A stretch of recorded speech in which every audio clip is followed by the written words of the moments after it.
બોલો શ્રી કૃષ્ણ કનૈયા લાલ કી જય. દ્વારિકાધીશ કી જય. શ્રી કૃષ્ણ ગોવિંદ હરે મુરારી, હે નાથ નારાયણ વાસુદેવ, જીવ હે પીબસવા મૃત મે તદેવ, ગોવિંદ દામોદર માધવેતી. પ્રથમ નમો ગુરુદેવને, લરી લરી લાગો પાર. માત પિતાને વંદન કરો, રાખો ચરણની માન. હરિ ગુરુ સંત સૌ પધારજો, કથા કહો મમ મતિ અનુસાર. પ્રેમ સ્વરૂપ પરમાત્માની, સુનો ભાગવત મહાપુરાણ. મંગલ દિવસ યાજનો, મંગલ સૌનો થાય. સૌ સંતો હરિભક્તો ને, દાસ જયસના પ્રણામ. સૌ સંતો હરિભક્તો ને, દાસ જયસના પ્રણામ. શ્રી ગણેશાય નમઃ. શ્રી પરમાત્મને નમઃ.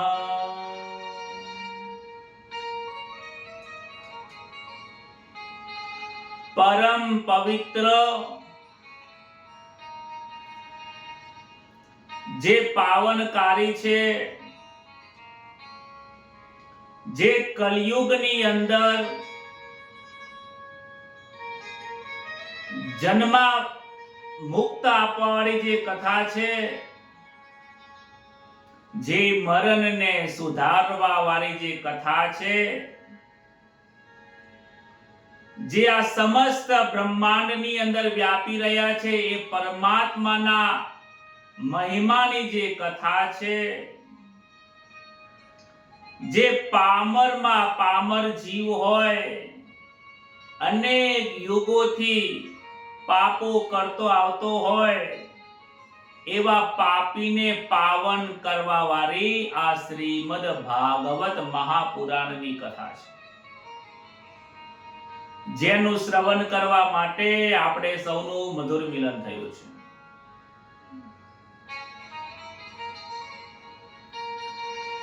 ભાગવત કહે છે, સુખદેવજી મહારાજ કહે છે કે કલયુગની અંદર સેવા અને સમરણ નામ માત્રથી આ જીવાત્મા તરી જાય છે, જેના માટે બહુ વધારે મહેનત કરવાની જરૂર પડતી નથી. અજામિલ પણ અનેક પાપી હોવા છતાં પણ એ તરી જાય છે. આ એવી એક કથા છે. ભાગવતનો છઠ્ઠો સ્કંદ નો વિરામ થાય છે. આજે સાતમા સ્કંદની લીલા શરૂ થાય છે, જેને વાસના લીલા તરીકે ઓળખાય છે. રાજા પ્રશ્ન પૂછે છે કે સર્વત્રમાં ઈશ્વર દેખાય છે. આ જગતમાં સર્વત્ર ઈશ્વર છે, કે જ્યાં ઈશ્વર નથી એવી કોઈ જગ્યા નથી. અને ઈશ્વર બધા માટે સમાન વ્યવહાર કરે છે, તો આ જગતમાં વિષમતા કેમ દેખાય છે? પ્રશ્ન બહુ સમજવાની જરૂર છે. સરળ ભાષામાં પ્રશ્ન પૂછું તો પરીક્ષિત એવો સવાલ પૂછે છે કે ભગવાન દરેકમાં રહેલા છે, તો દરેકમાં ભગવાન રહેલા છે તો સાચી સમજણ કેમ નથી? કેમ બિલાડીમાં ભગવાન છે તો એ ઉંદરને કેમ ખાવા જાય છે? મારામાં ભગવાન છે તો હું બીજાનું અહિત કરવા માટે કેમ વિચારું છું? મારાથી ખોટું કેમ થાય છે? મારી સાથે જે સામેવાળામાં ભગવાન છે તો એ મારી સાથે ખોટો વ્યવહાર કેમ કરે છે? હે ગુરુદેવ, મને આ પ્રશ્નનો જવાબ આપો કે આ ભગવાન સર્વત્ર છે તો આ વિષમતા કેમ છે? સુખદેવજી મહારાજ આનો ઉત્તર આપે છે, કહે છે કે હે શિષ્ય, હે મહાભાગ્યશાળી, તમે આ બહુ સુંદર પ્રશ્ન પૂછ્યો છે. તમે પ્રશ્ન પૂછ્યો પરંતુ પ્રશ્નના મૂળમાં તમે ગયા નથી. પ્રશ્નના મૂળમાં જશો તો તમને ઘણું બધું જાણવા મળશે. પરમાત્માની ક્રિયામાં જે વિષમતા દેખાય છે એમાં તમને ભાવમાં સમતા દેખાશે. પરમાત્મા ક્રિયા નથી કરતા, એ લીલા કરે છે. જે ક્રિયા કરે છે એમાં વિષમતા છે, જે લીલા કરે છે એમાં સમતા હોય છે. ઉદાહરણ તરીકે સમજાવું તો ઘરની અંદર માતા હોય છે, બહેન હોય છે, પુત્રી હોય છે અને પત્ની પણ હોય છે. આ ચારે ઉપર સમાન પ્રેમ બધાને હોય છે. માને પણ પ્રેમ કરે, પત્નીને કરે, બહેનને કરે અને પોતાની જે દીકરી હોય એને પણ પ્રેમ કરે છે. ઘરમાં બધા જોડે પ્રેમ થાય છે પરંતુ વ્યવહાર અલગ અલગ થાય છે. પ્રેમ સરખો હોય છે પરંતુ વ્યવહાર સરખો નથી હોતો. જે માં જોડે વ્યવહાર થાય છે, બહેન જોડે, પત્ની જોડે અને પુત્રી જોડે બધાનો વ્યવહાર અલગ હોય છે. કહે છે કે સમદર્શી અને સમવર્તી આ ભગવાનના બે રૂપ છે. ભાવનામાં અદ્વૈત રાખવું પડે છે. ગીતાજીમાં ભગવાને કહ્યું છે કે સર્વમાં સમભાવ રાખો, પરંતુ સમવર્તી થઈને રહેવાનું કહ્યું નથી. બહુ સમજવાની આ કથા છે. સમભાવ કોને કેવો અને સમવર્તી કેવું કેવું? ગીતાજીમાં ભગવાન કહે છે કે હે અર્જુન, તું સર્વદર્શી બન પરંતુ સમવર્તી બનીશ નહીં. સમદર્શી એટલે દરેક જીવાત્મામાં પરમાત્મા એક સ્વરૂપ છે, આવા દર્શન તું જરૂર કર. પરંતુ બધાની સાથે એક સરખો વ્યવહાર થઈ શકતો નથી. સુખદેવજી કહે છે કે રાજન, ભગવાનની બે શક્તિ છે, એક નિગ્રહ શક્તિ છે, એક અનુગ્રહ શક્તિ છે. નિગ્રહ શક્તિ અને અનુગ્રહ શક્તિથી આ જીવાત્માનું કલ્યાણ કરે છે. નિગ્રહ શક્તિની અંદર દૈત્યોનો વધ કરે છે, આવું તમને ભગવાન તરફથી દેખાય છે. આપણને એમ લાગે કે રામે રાવણને માર્યો, શ્રી કૃષ્ણએ શિશુપાલનો વધ કર્યો, આ વધ કર્યો, માર્યો આવું દેખાય છે. પરંતુ બીજી દ્રષ્ટિએ જોવા જઈએ તો અનુગ્રહ શક્તિથી એ દૈત્યનો ત્યાં ઉદ્ધાર કરે છે. ભગવાન કોઈને મારતા નથી, ભગવાન હંમેશા માટે ઉદ્ધાર કરે છે. એક ઉદાહરણથી જોઈએ કે એક ચોર ચોરી કરવા નીકળે અને પગમાં એને ઠેસ વાગી એટલે ચોરી કરતા રોકાઈ ગયો. ચોરને એવું લાગે છે કે આ મને ભગવાને ઠેસ વગાડી, પરંતુ ભગવાનની ભાવમાં એવું છે કે ચોરી ન કરે, ખોટો માર્ગે ન જાય માટે એને ઠેસ વગાડી. જીવાત્માની દ્રષ્ટિએ જોવા જઈએ તો લૌકિક વ્યવહાર દેખાય, પરંતુ સજ્જન પુરુષોને ભગવાનની ક્રિયામાં લીલા દેખાય છે. બીજા એક ઉદાહરણથી જોવા જઈએ તો જ્યારે તમે મહેસાણાથી ગાડીમાં બેસો કે અમદાવાદથી ગાડીમાં બેસો અને મુંબઈ જવું હોય તો સવારે 5 વાગે બેસો એટલે બપોરે તમને 12-1 વાગે બોમ્બે ઉતાર દે. ત્યારે ઘણા લોકો એમ કહે છે કે હવે મુંબઈ આવી ગયું. અરે મુંબઈ આવ્યું નથી, તમે મુંબઈમાં આવી ગયા છો.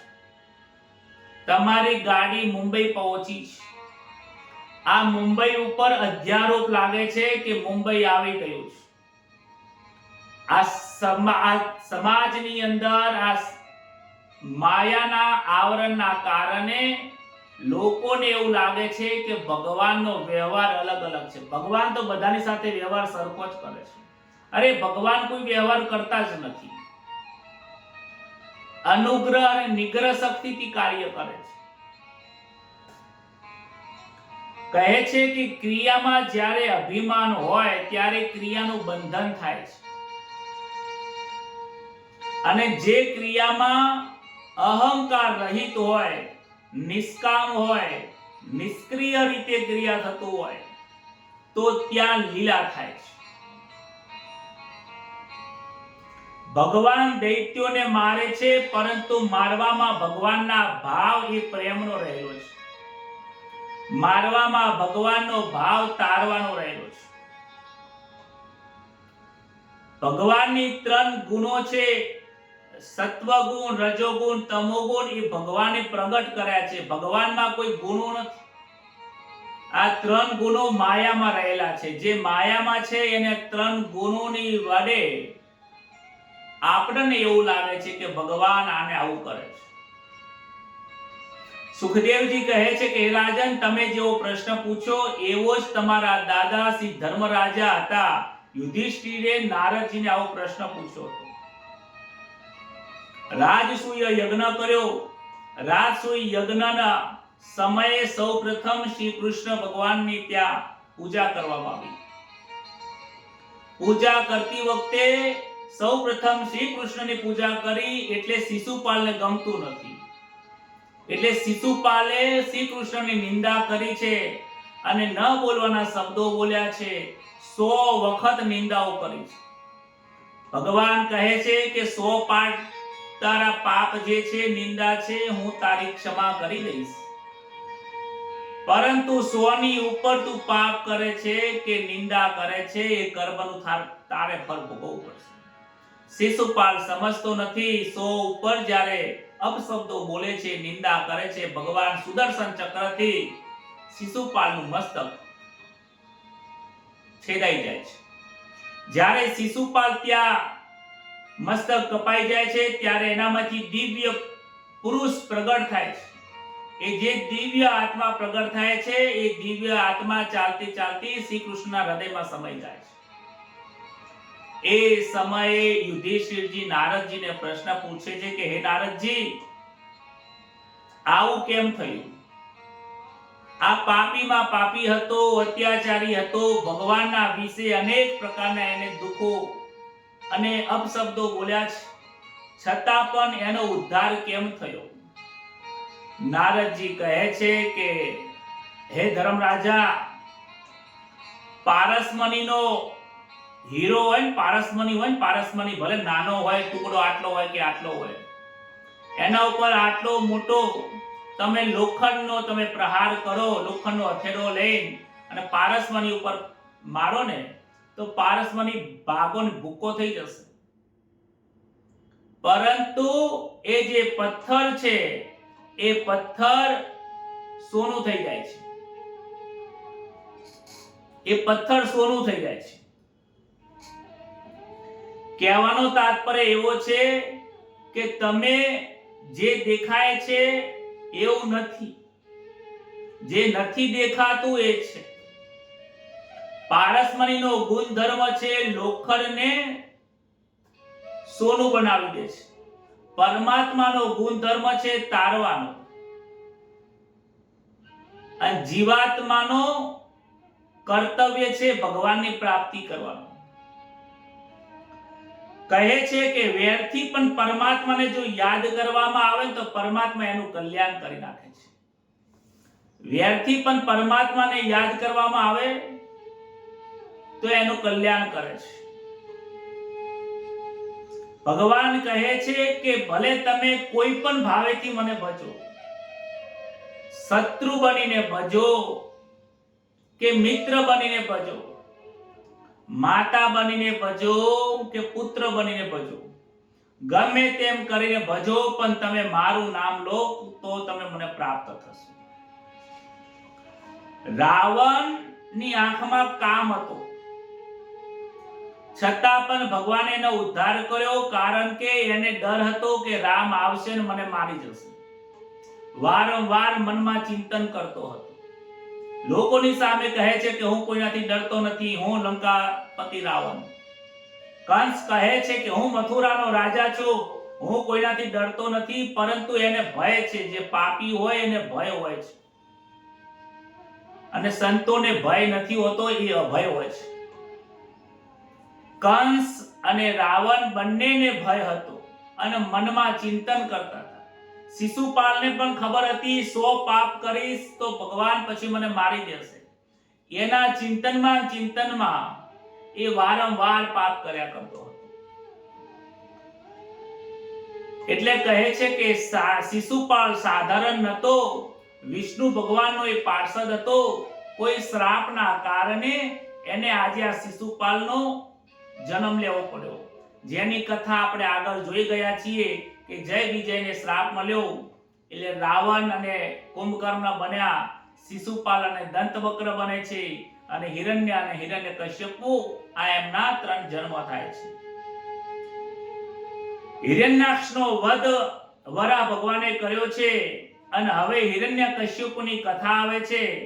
હિરણ્યકશ્યપુ પોતાના પુત્ર પ્રહલાદને મારવા પ્રયત્ન કરે છે. પોતાના જ પુત્ર પતિએ વેરી બની જાય છે. ધર્મરાજા કહે છે કે આવું મેં પ્રથમ વાર સાંભળ્યું છે કે જ્યારે કોઈ પિતા પોતાના પુત્રનો વેરી બની જાય. આ કથા મને સંભળાવો, આવું કયા કારણે થયું છે અને આમાંથી શું શીખ મળે છે, મને સમજાવો. ધર્મરાજાનો વચન સાંભળી નારદ મુનિજી કહે છે કે જ્યારે દીતિના 2 પુત્રો હતા, હિરણ્યાક્ષ અને હિરણ્યકશ્યપુ, જ્યારે હિરણ્યાક્ષનો વધ વરાહ ભગવાને કર્યો, વિષ્ણુ અવતારે માંથી વરાહ ભગવાને જ્યારે વધ કર્યો, ત્યારે દીતિ રડે છે અને હિરણ્યકશ્યપુ પોતાની માતાને આત્મબોધનું જ્ઞાન આપે છે. હિરણ્યકશ્યપુ પણ જ્ઞાની પુરુષ હતો, ભગવાનનો પાર્ષદ હતો, જ્ઞાન તો હતું જ. 4 વેદ, 18 પુરાણ, 6 શાસ્ત્ર બધાનું ધ્યાન હતું એને. તત્વજ્ઞાન પણ જાણતો હતો, શું યોગ્ય છે શું અયોગ્ય છે એ પણ જાણતો હતો. પરંતુ પ્રારબ્ધને લઈને એને આ ખરાબ કર્મ કરે છે. રાક્ષસ કુળમાં જન્મ મળ્યો છે. રાક્ષસ કુળમાં હોય એને પણ જ્ઞાન હોય છે, ના હોય એવું નહીં. રાવણ પણ મોટો પંડિત હતો, જ્ઞાન બધું હતું, પરંતુ અહંકારના પડદાના કારણે એ જોઈ નતો શકતો. એવી જ રીતે હિરણ્યકશ્યપુ એ લોભનું પ્રતીક છે, અહંકારનું પ્રતીક છે. જ્ઞાન ઘણું હતું, પરંતુ પોતાના માટે એ કામ નતો કરી શકતો. એક વખત સમય આવ્યો, હિરણ્યકશ્યપુએ ઘણો બધો બ્રહ્માજીનો તપ કર્યું અને બ્રહ્માજીને પ્રસન્ન કર્યા અને કહે છે કે મહારાજ, હે બ્રહ્માજી, મને વરદાન આપો, 2 વરદાન આપો કે મને વૃદ્ધાવસ્થા ક્યારેય ના આવે અને હું અજર અમર બની જાઉં, મને કોઈ મારનારું ના બને. બ્રહ્માજી કહે છે, હે પુત્ર, તને વૃદ્ધાવસ્થા નહીં આવે એ તો આશીર્વાદ આપું છું, પણ અજર અમર તો આ સંસારમાં કોઈ નથી. અજર અમર તો હું પણ નથી. મારા પણ 100 વર્ષ પૂરા થાય તો મારે પણ સમય પૂરો થઈ જાય છે, વિદાય લેવી પડે છે. 3 દેવતાઓને પણ લેવી પડે છે. અજર અમર તું ના થઈ શકે. એના સિવાય તારી પાસે બીજું કોઈ વરદાન માંગવું તો માંગી લે. હિરણ્યકશ્યપુ વિચાર કરે છે, વિચાર કરીને કહે છે કે બ્રહ્માજી, હું રાત્રે ન મરું, દિવસે પણ ન મરું. હું અસ્ત્રથી ના મરું, શસ્ત્રથી ના મરું, સ્ત્રીથી ના મરું, પુરુષથી ના મરું, ઘરમાં કે બહાર કોઈ પણ પ્રાણીથી, પશુથી ના મરું, એવું વરદાન તમે મને આપો. કહે છે ને કે પાપી હોય ને કે ચોર હોય, એના પગ બહુ કાચા હોય, કઈ ભૂલ કરી જાય. બ્રહ્માજી વિચાર કરે છે કે હિરણ્યકશ્યપુએ બહુ જોઈ વિચારીને માગ્યું છે કે જા, તારું વચન સત્ય થજો, તથાસ્તુ. ત્યારબાદ હિરણ્યકશ્યપુને લાગ્યું કે હવે હું અજર અમર થઈ ગયો છું, એની શક્તિ વધી ગઈ છે. સ્વર્ગમાં ગયો, દેવતાઓને હરાવી દીધા, સ્વર્ગનું રાજ્ય લઈ લીધું, પૃથ્વીનું રાજ્ય લીધું, પાતાળલોકનું રાજ્ય લઈ લીધું, અનેક ત્રણેય લોકનો આજે માલિક બની ગયો છે. દેવતાઓ ઘણા દુઃખી થયા છે, પરમાત્માને પ્રાર્થના કરી ત્યારે ભગવાને આશ્વાસન આપ્યું છે કે તમે ચિંતા કરશો નહીં, હજી સમય થયો નથી, સમય આવશે એટલે હું એમના ઘરે પુત્ર મારો ભક્ત પ્રહલાદનો ત્યાં જન્મ થશે અને એનો વધ કરવા માટે, હિરણ્યકશ્યપુનો વધ કરવા માટે મારો અવતાર થશે. દેવતાઓને આશીર્વાદ આપ્યા છે, દેવતાઓ જાય છે. અમુક સમય વીતી ગયા પછી પૃથ્વી ઉપર જ્યારે ભાર વધી ગયો છે અને એ સમય દરમિયાન એમના ઘરમાં પુત્ર પ્રહલાદ તરીકે એમના ઘરે અવતરણ થાય છે. લાડ કોડમાં બહુ ઉછેરે છે. જ્યારે પ્રહલાદ પેટમાં હતો ત્યારે એની માતાએ વિષ્ણુ ભગવાનના સ્મરણ બહુ કર્યું હતું. વિષ્ણુ સહસ્રનો પઠન પાઠન કરેલું, એટલા માટે આ બાળકમાં વિષ્ણુ ભગવાનની ભક્તિના બીજ રોપાયા હતા. તમારો બાળક કેવો થાય એ માટે તમારે ગર્ભ અવસ્થા દરમિયાન શું કાર્ય કરો છો, કેવું જોવો છો, કેવું સાંભળો છો, કેવું બોલો છો, કેવું વર્તન કરો છો, કેવા હાવભાવથી રહો છો, એ બધો પ્રભાવ તમારા બાળક ઉપર પડે છે. અમારા એક મિત્રના મિત્ર છે જે વૈષ્ણવ છે, અમેરિકામાં રહે છે, વર્ષોથી રહે છે, પણ અમેરિકામાં રહે છે પણ જીવન એમનો વૈકુંઠ લોક જેવું છે. પતિ પત્ની અને બાળક, બે બાળકો છે, ઇસ્કોન સાથે જોડાયેલા, અને આજે એમનો જે જીવન છે શ્રી કૃષ્ણની ભક્તિમય ચાલે છે. ધંધો કરે, નોકરી કરે, પૈસા કમાય, બધું છે, ગાડી બંગલો બધું છે, પરંતુ એમના બાળકને એમને વૃંદાવનની અંદર શ્રીમદ ભાગવત ભણાવવા માટે મોકલ્યો છે. બંને બાળકો ભાગવત કથા સાંભળે છે અને ભણે છે. આજે પણ વૃંદાવનમાં બે છોકરાઓ ભણે છે. એમના બંને બાળકોને કૃષ્ણ ભક્તિનો અભ્યાસ કરાયો છે. પોતે બ્રાહ્મણ નથી. કહે છે કે જીવનમાં પૈસા તો પ્રારબ્ધ પ્રમાણે મળશે મહારાજ, પરંતુ કૃષ્ણ ભક્તિ પ્રારબ્ધથી નથી મળતી, એને ઉજાગર કરવી પડે છે. જમીનમાં બીજ હોય છે, પરંતુ તમે ખોદકામ કરો તો વરસાદ પાણી રેડો તો બીજ બહાર આવે છે. મહેનત કર્યા વગર બીજ પણ ફળ આપતું નથી. આજે ત્યાં પ્રહલાદનો ત્યાં જન્મ થયો છે. દૈત્યના ગુરુ શુક્રાચાર્ય હતા, તેમની જોડે સંડ અને અમાર્ક, સંડામાર્ક, આ શુક્રાચાર્યના બે પુત્રો છે, એમને બોલાવીને કહે છે કે મારા બાળકને રાજની વિદ્યા બને એવું તમે ભણાવો, ધનુર્ધર બને એવી વિદ્યા ભણાવો, અનેક યુદ્ધોની અંદર મહારથીઓને હરાવી નાખે એવું બાહુબલ અને તાકાત મળે એવી મંત્ર સિદ્ધિઓ પ્રાપ્ત થાય એવું તમે એને ભણાવો, રાજનીતિ બનાવો. પરંતુ ગર્ભમાં આયા ને ત્યારથી જ પ્રહલાદને કૃષ્ણના ભક્તિનો રંગ હતો. પ્રહલાદજી તો જન્મથી એવી ભક્તિનો રંગ લાગેલો, ભગવદ સેવા કરે ને સ્મરણ કરે છે. પુસ્તકો વાંચવામાં એમને મન નથી, પરંતુ ગુરુજીને ખોટું ન લાગે ને એટલે ગુરુજી ભણાવે એટલું ભણી લે રાજનીતિ, પરંતુ એનું મન નથી. જ્યારે બાણ ચલાવવાનું કે પેલા પક્ષીની આંખો વીધી દો, કે પેલા ઝાડ ઉપર સફરજન છે એને વીધી દો, તો ઓમ નમો નારાયણ નારાયણ શબ્દ બોલે એટલે બાણ જતું રહેતું અને બાણ વીધી જતું. ઘણી વખત એક વખત એવું થયું, પોતાનો બાળક ખોરામાં બેઠો હતો અને હિરણ્યકશ્યપુ પોતાના પુત્રને કહે છે કે હે પ્રહલાદ, હે પુત્ર, તને તારા ગુરુજીએ જે ઉત્તમ વિદ્યા ભણાવી હોય, ઉત્તમ વિદ્યા ભણાયો હોય, એનો એક પાઠ મને તું બોલી બતાવ. મનમાં વિચાર કરે છે કે પિતાજી, મને તો ગુરુજીએ મારવાની અને તોડવાની ફોડવાની વિદ્યા શીખવાડતા હતા, પરંતુ તમે તો ઉત્તમ વિદ્યા મને કહી છે. આજે હું તમને ઉત્તમ વિદ્યા બતાવું છું. આજે પિતાજીને આ પ્રહલાદજી જ્ઞાન આપે છે અને કહે છે, અરે પિતાજી, મારા અનેક જન્મો થઈ ગયા છે, મારા અનેક પિતાજી થયા, માતા પિતા બંધુ અનેક પ્રકારના સંબંધો બન્યા છે, અનેક કોટી જન્મોથી હું વિખૂટો પડેલો આવ્યો છું, છતાં પણ અનેક પ્રકારનો હું રાજા બન્યો, આજે તમારા ત્યાં પણ આવ્યો, અનેક પ્રકારનું સુખ અને વૈભવ ભોગવતો આટલા સુધી આવ્યો છું, પરંતુ મારા મનને તૃપ્તિ થઈ નથી. ભોગથી તૃપ્તિ થતી નથી, તૃપ્તિ ત્યાગથી થાય છે. પાપનું ફળ અને પુણ્યનું, પાપનું ફળ દુઃખ છે, પુણ્યનું ફળ સુખ છે. કહે છે કે એક એક ક્ષણે એક સંસાર બદલાતો રહેતો હોય છે. આવું એમને જ્ઞાન આપે છે, પરંતુ હિરણ્યકશ્યપને આ ગમતું નથી. ગુરુજીને બોલાવે છે, અરે તમે આ મારા છોકરાને કેવું તમે પાઠ બનાવો છો.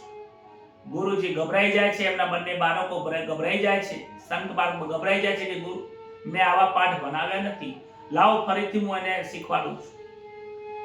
ફરીથી બાળકને લઈ જાય છે અને ગુરુજી એને ફરીથી પાઠ ભણાવે છે કે મેં તને આવું બ્રહ્મ વિદ્યાનું જ્ઞાન ભણાવ્યું નથી.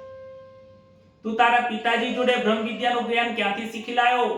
મેં તો તને બાણ મારતા શીખવાડ્યું તું, ગદા ઉપર તો શીખવાડ્યું તું, આવું કેમ કરે છે તું? પહેલાજી સુંદર જવાબ આપે છે કે આ જ્ઞાન મારા પરમાત્માનું છે. આ જ્ઞાન તમે પણ પ્રાપ્ત કરો. આ એવું જ્ઞાન છે, આ એવી બ્રહ્મ વિદ્યા છે કે જેને એક વખત પ્રાપ્ત કર્યા પછી જન્મો જન્મ સુધી એને પ્રાપ્ત કરવાની જરૂર પડતી નથી.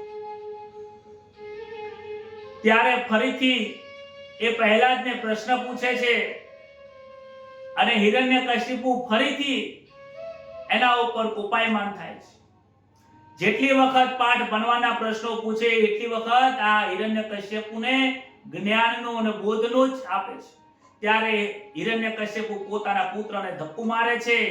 આ મારો પુત્ર નથી, આ મારો શત્રુ બનીને આવ્યો છે. આને તમે જેલમાં પૂરી દે, આને રાખશો નહીં. જ્યારે એને પછી જેલમાં પૂરી દે છે, અંધારી કોટડીમાં પૂરી દે છે. રૂમ નાની છે, અંધારું ઘોર છે, ખાવા પીવા આપતા નથી. મનમાં વિચાર કરે છે કે પ્રભુ પેલી આટલી નાની કોટડી કરતો તો આ કોટડી ઘણી મોટી છે. ગર્ભાવસ્થામાં મરમૂત્રમાં પડ્યો રહેતો તો એના કરતા આ કોટડી બરાબર છે. ભગવાન તારો ખૂબ ખૂબ ધન્યવાદ. નારાયણ નારાયણનું કીર્તન કરે છે. 2-3 દિવસ થઈ ગયા, ભોજન મળ્યું નથી. ભગવાન નારાયણને ખબર પડી મારો પ્રહલાદ, મારો બાળક ભૂખ્યો છે.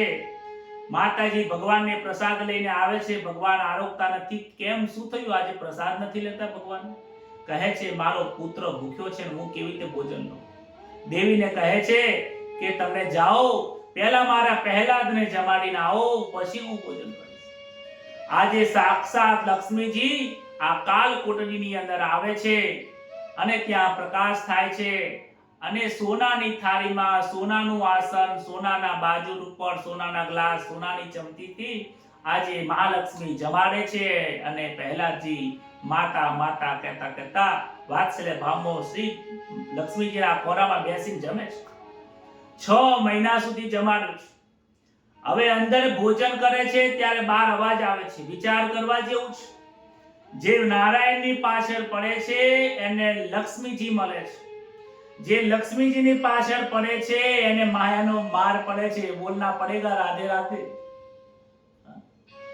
આ જગત લક્ષ્મીની પાછળ પડ્યું છે એટલે માર ખાય છે. એમાં કોઈ શંકાને સ્થાન છે નહીં.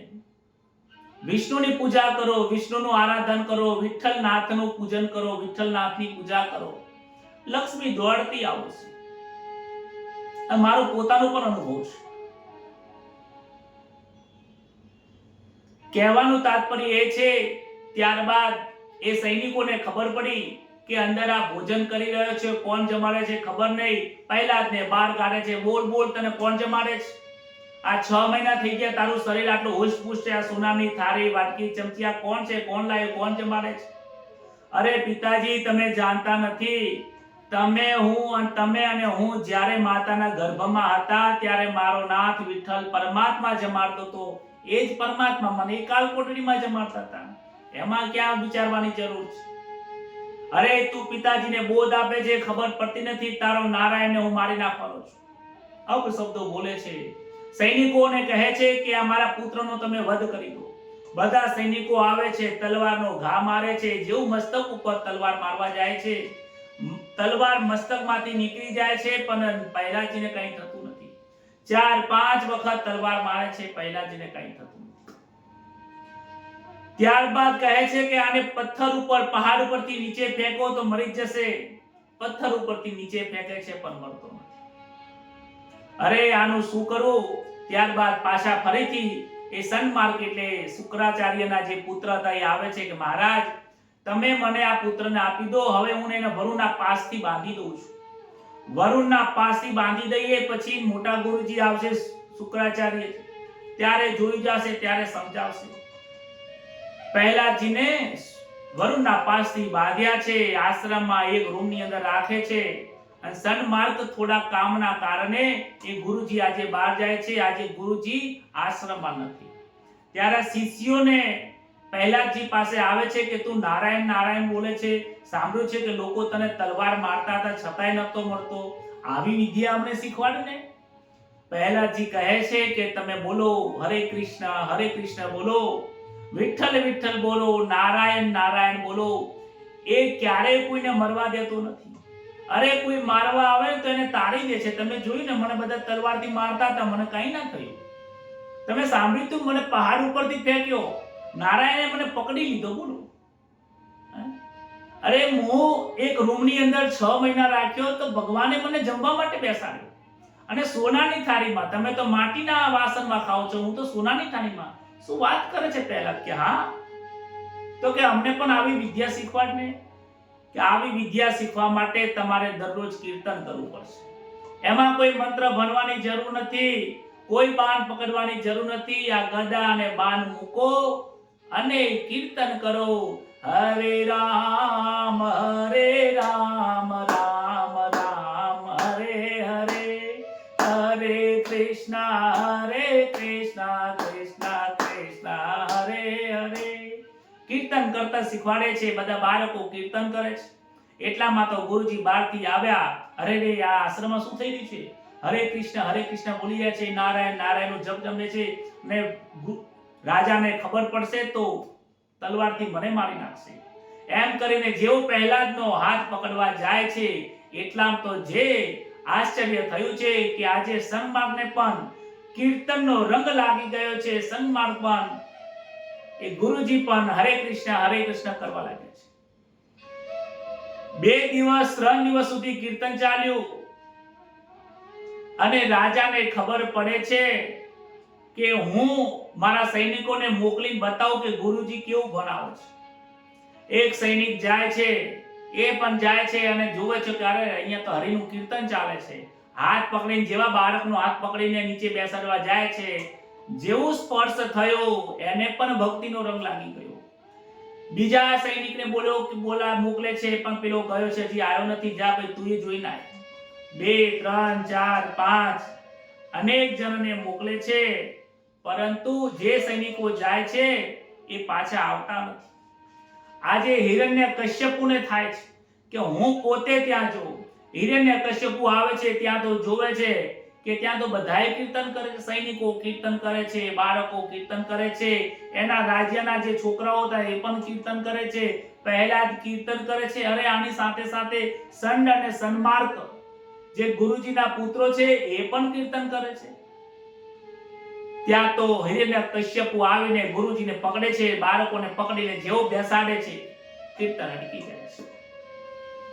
આ મહાપાપી છે એટલે આને કીર્તનનો સ્પર્શ થયો નથી. નહીતર એ પણ કીર્તન કરવા લાગો, કારણ કે હિરણ્યકશ્યપુનો બલ્બ ઉડી ગયેલો હતો. ડોંગરેજી મહારાજ કહે છે હિરણ્યકશ્યપુનો બલ્બ ઉડી ગયેલો હતો એટલે એને સ્પર્શની વિદ્યાનો અનુભવ ના થયો, કીર્તનનો અનુભવ ના થયો. ત્યારે ગુરુજી અને બધા શિષ્યો કહે છે કે બનેલી ઘટનાની હકીકત કહે છે. ત્યારે હિરણ્યકશ્યપુનો લાગે આ મારો પુત્ર નથી, મારો શત્રુ બનીને આવ્યો છે. મારા જ રાજ્યમાં રહે છે, મારું જ ખાય છે. અરે મારા જેવો કોઈ મોટો નથી, હું જ વિષ્ણુ છું, હું જ નારાયણ છું. અરે હું ઇન્દ્ર છું, ત્રણેય દેવતાઓ મારાથી ડરે છે. આવો અહંકાર એટલો ભરેલો છે. પ્રહલાદને પોતાના રાજ્યમાં ઘરમાં બોલાવે છે અને કહે છે બોલ તારો વિષ્ણુ ક્યાં છે, મારે તારા વિષ્ણુને મારવો છે. હે પહેલા સમજાવે છે કે પિતાજી, મારા ભગવાન તો સર્વત્ર છે. તમે જ્યાં જ્યાં જોશો ત્યાં સર્વત્ર મારા ભગવાન રહેલા છે. પણ તું કહે કે કઈ જગ્યા ઉપર છે? આ પથ્થરની અંદર ભગવાન છે? હા કે ભગવાન છે. આ દિવાલમાં ભગવાન છે કે હા ભગવાન છે. તો આ જે પિલ્લર ઉભો છે, આ સ્તંભ છે, સ્તંભમાં ભગવાન છે કે હા છે? કે હું તોડીશ તો એમાંથી ભગવાન નીકળશે, તારો નારાયણ નીકળશે? હા હા કે જરૂર નીકળશે. હિરણ્યકશ્યપુ દોડ્યો છે, જોરથી ગદા લેવા માટે દોડ્યો છે.